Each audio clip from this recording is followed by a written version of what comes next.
judío pero croata. Eslavo. De Croacia, eslavo, sí.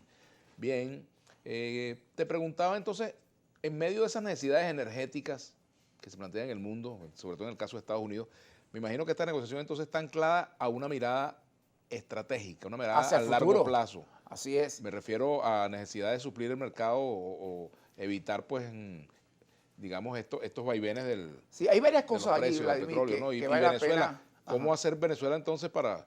Sí te cuento, mira, hay varias cosas que hay que verlo porque todo esto definitivamente es holístico. Ujú, Vladimir Putin es un socio estratégico en el ámbito energético de Europa. Rusia, la Unión Soviética por muchos años ha sido un proveedor de ujú, energía segura a la Unión Europea. Y los ujú, europeos consideran a Putin un socio estratégico, pero es un socio incómodo. mm, Por lo tanto, desde hace rato ya Europa viene dando pasos importantes y digamos gigantescos para buscar la independencia del petróleo y el gas ruso. ¿Por qué ujú, razón? Porque Europa se convirtió en una suerte de rehén energético de de la Rusia. Federación Rusa. Ujú, Por lo tanto, Europa viene dando pasos importantes.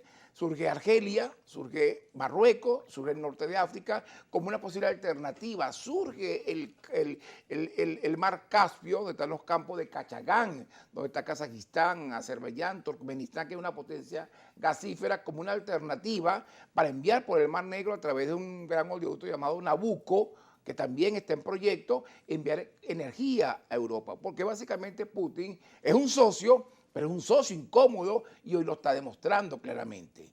Putin, por su parte, ha dado una vuelta de tuerca también, girando un poco su rostro hacia China, lanzando tubo de hierro para convertirse en el futuro, después de Arabia Saudita, en el principal proveedor de petróleo y gas de China. Pero eso no es a corto plazo. El gran tema está en que Europa está buscando de alguna manera hacia futuro su independencia energética y Putin lo sabe. Pero por otra parte, ¿qué ocurre? En este momento, y hablando en realidad, en términos concretos, te decía que hay 7.8 millones de exportaciones de crudo que representan el 8% del mercado mundial. Es mucho, pero mucho petróleo que están en riesgo, que están en juego. Hay 3 millones que lo compra entre China y algunos países de Europa del Este, pero los otros 4.8 millones, como te comentaba, lo compran países occidentales que hoy están sancionando el a Rusia. petróleo ruso. Ahora, ¿cuál es el gran tema? Todavía Alemania, algunos países de Europa no se han pronunciado de castigar ya de una vez y prohibir las importaciones. ¿Por qué se autocastigaría? Porque sería darse un pie, Un tiro en el pie. un tiro en el pie. Claro. Sin embargo, sin que ellos lo hagan, y esto es la parte interesante, y Estados Unidos lo sabe, sin que ellos prohíban la compra del petróleo, puede ocurrir que el petróleo no llegue a su puerto de destino. ¿Por qué razón? Porque el mercado petrolero es un gran entramado de productores y consumidores y de actores clave que juegan un rol muy importante en la compra y venta del crudo para que llegue a su puerto de destino. ¿Y de qué estoy hablando?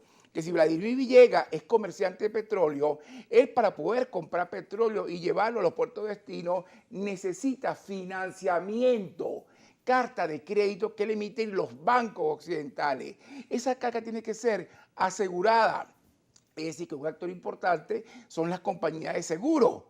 Te das cuenta entonces que hay un conjunto de actores, bancos, compañías de seguro, compañías navieras que no quieren ser sancionadas, que son factores críticos del mercado y que en este momento están dando pasos hacia atrás por razones de compliance. Compliance son las unidades de cumplimiento de estos bancos, De la banca, sí. de esta compañía de seguro, que siempre buscan identificar, medir y cuantificar todos los riesgos operativos asociados a temas de regulación o a temas de incumplimiento de regulaciones, como por ejemplo unas sanciones. Es decir, no hace falta que Alemania o que España prohíba la compra de crudo ruso para que ese crudo desaparezca del mercado, porque los factores clave que inciden en él no lo hagan llegar. Y es donde Estados Unidos sabe que el déficit no son 500.000 barriles, sino que con esta situación que existe en este momento, lo que hay es un déficit que puede estar entre 3, 4 o 5 millones de barriles. ¿Quién puede suplir esto? Por ejemplo, Irán. Ya el gobierno de Biden viene avanzando en negociaciones con el gobierno de Irán para avanzar a una solución del problema del plan nuclear, del enriquecimiento de uranio con fines militares, para buscar el levantamiento de sanciones a Irán que permita incrementar su capacidad petrolera. Así como entre Irán en el juego de las negociaciones aparece Venezuela. ¿Por qué Venezuela?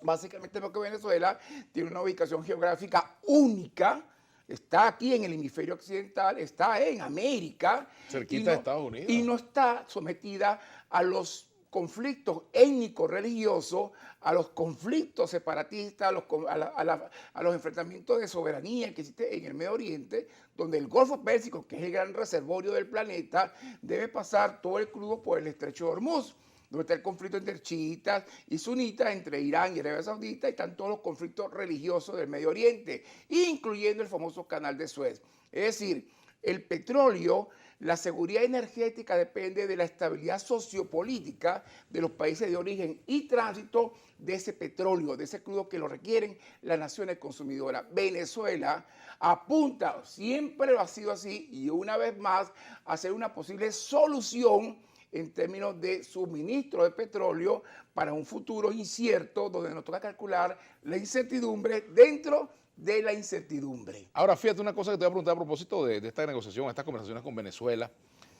Esa necesidad energética pesa más que el costo político para los demócratas de cara a las elecciones de noviembre de negociar con el gobierno de Maduro, al cual no lo han reconocido, que reconoce un gobierno paralelo, que lo han sancionado, etcétera. Pesa mucho más la necesidad que las protestas, que toda la resistencia de los republicanos y algunos sectores demócratas y de ciertos sectores incluso extremistas de la política. Yo creo que pesa 1000 veces más. Ajá. Cuando el precio de la gasolina, ahorita está en $7 el galón en California y $16 en la Florida. Así es. Cuando estamos hablando de que se benefician de los altos precios del petróleo los países y las compañías productoras, pero se perjudican las economías consumidoras de petróleo.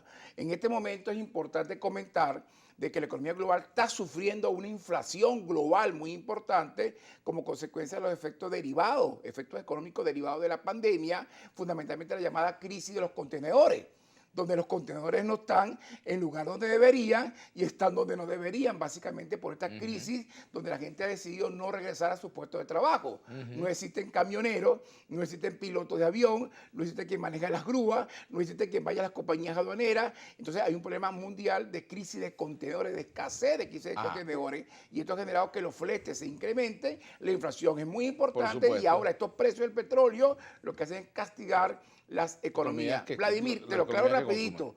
Todos los pronósticos hechos por el Fondo Monetario Internacional en las últimas 6 semanas de recuperación y crecimiento de la economía mundial, ahorita están siendo revisados hacia la baja, porque nada castiga más el crecimiento global que los altos precios del petróleo.